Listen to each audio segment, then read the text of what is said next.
Hello दोस्तों, आज की वीडियो में जानेंगे सलीम और अनारकली की प्रेम कहानी के बारे में। क्या सलीम और अनारकली में माँ बेटे का रिश्ता था? ऐसा भी माना जाता है सलीम का जन्म इस मायने में भी सौभाग्य का प्रतीक माना गया, क्योंकि उसके जन्म के बाद अकबर के हरम में रहने वाली उसकी अन्य रानियों की भी गोद भर गई थी।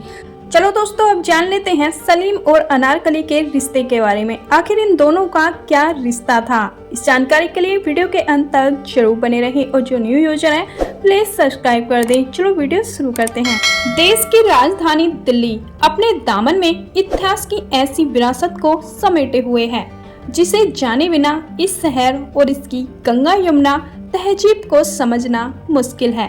इस खास पेशकश में हम आपको दिल्ली पर लगभग 300 साल तक राज करने वाले मुगल शासकों और उनकी जिंदगी से जुड़े कुछ तथ्य बताएंगे। आज की वीडियो में शहजादे सलीम और अनारकली के बीच रिश्तों का ऐसा सच जिसे बहुत कम लोग ही जानते हैं। मुगल शहजादे सलीम और उसकी प्रेम कहानियां तो आपने बहुत सुनी होंगी और फिल्मों भी देखी होंगी। आपने जरूर पढ़ा या सुना होगा कि मुगल बादशाह अकबर और सलीम के बीच मनमुटाव की मुख्य वजह अनारकली थी। यह तो सच है कि उनमें मतभेद की बड़ी वजह अनारकली थी, लेकिन उसका कारण सलीम और अनारकली का प्रेम था। ये बात पूरी तरह से सही नहीं है। इतिहास की व्याख्या तथ्यों पर आधारित होती है और इतिहासकार अलग अलग ढंग से इसकी व्याख्या करते हैं। जी हाँ, अगर उस समय भारत भ्रमण पर आए अंग्रेजी इतिहासकारों की बात माने तो सलीम और अनारकली का रिश्ता प्रेमी प्रेमिका का नहीं था। यह बात हम नहीं बल्कि इलाहाबाद विश्वविद्यालय में इतिहास के प्रोफेसर हेरम चतुर्वेदी ने अपनी पुस्तक दास्तान मुगल महिलाओं के पेज नंबर 141 से 148 तक में लिखी है। प्रोफेसर हेरम के मुताबिक इन दोनों का रिश्ता बहुत पाक था, जिसे खुद सलीम ने गंदा किया। अनारकली की दास्तान बताने से पहले आपको ये जानना जरूरी है कि सलीम कैसे पैदा हुआ और अकबर व अनारकली के बीच में क्या संबंध थे। दरअसल अकबर ने बड़ी आरजू मन्नतों और शेख सलीम चिश्ती की प्रार्थनाओं से एक बेटा पाया, जिसका नाम उसने सलीम रखा था। जहांगीर का जन्म सूफी संत शेख सलीम सुल्तान चिश्ती के खानका में हुआ था, इसलिए सम्राट अकबर ने अपने बेटे का नाम सलीम रख दिया।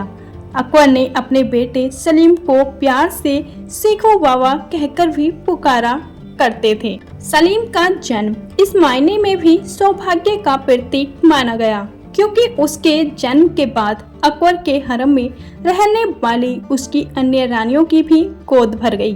अकबर के सबसे छोटे बेटे दनियाल का भी जन्म इसी के बाद हुआ था।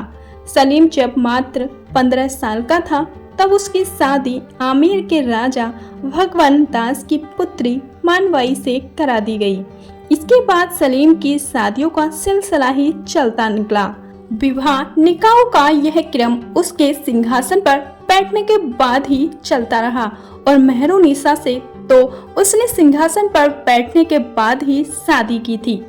प्रोफेसर हेरम चतुर्वेदी के अनुसार सलीम की पत्नियों उपपत्नियों रखेलों की कुल संख्या 300 के करीब थी। यह बात इतिहास में बहुत आम है कि सलीम अपने आसपास चापलूसियों और चाटुकारों की ऐसी होश से घिरा रहा, वह अपने पिता अकबर के खिलाफ हो गया और सिंहासन पर कब्जे के लिए बगावत कर बैठा। वह दिन रात शिकार, सूरा, सुंदरी नृत्य व संगीत में डूबकर लिप्टा की पराकाष्ठा को छूने लगा। उसने लोभ विलास के सारे मानदंड तोड़ दिए थे। सत्ता की मदहोशी में उसने ऐसा कुकृत्य कर दिया जिसकी सारी परंपराएं मर्यादाएं ही तोड़ दी। प्रोफेसर ने अपने किताब में तो यहाँ तक लिखा है कि सलीम ने अपनी सौतेली माँ और अकबर की पत्नी व अपने छोटे भाई दनियाल की माँ अनारकली से बलात्कार कर डाला। इस बात से मुगल हरम के कोहराम मच गया और सलीम को सबसे ज्यादा प्यार करने वाली उसकी दादी मरियम मकानी को भी बहुत दुख पहुंचा। जी हाँ, अनारकली और सलीम की प्रेम कहानी नहीं बल्कि रिश्ते में मां लगती थी, जिससे सलीम ने नशे में बलात्कार किया था। हेरम चतुर्वेदी अपनी पुस्तक में कहते हैं कि इस बात का खुलासा कई अंग्रेज यात्रियों ने अपनी पुस्तक में किया है। उन्हीं में से एक यात्री विलियम फिंच, जहां सलीम को अनारकली के बलात्कार का दोषी बताता है, वहीं यह भी कहता है कि अनारकली का भी इसमें दोष था। विलियम फिंच ने लिखते हैं कि जब अकबर को यकीन हो गया कि इस मामले में अनारकली भी दोषी है, तो उसने लाहौर के अपने महल की दीवार में अनारकली को जिंदा चिनवा दिया। जहांगीर ने बादशाह बनने के बाद इसी जगह पर अनारकली का मकबरा बनवा दिया। इसी के बगल में अनारकली के बेटे दनियाल का भी मकबरा है।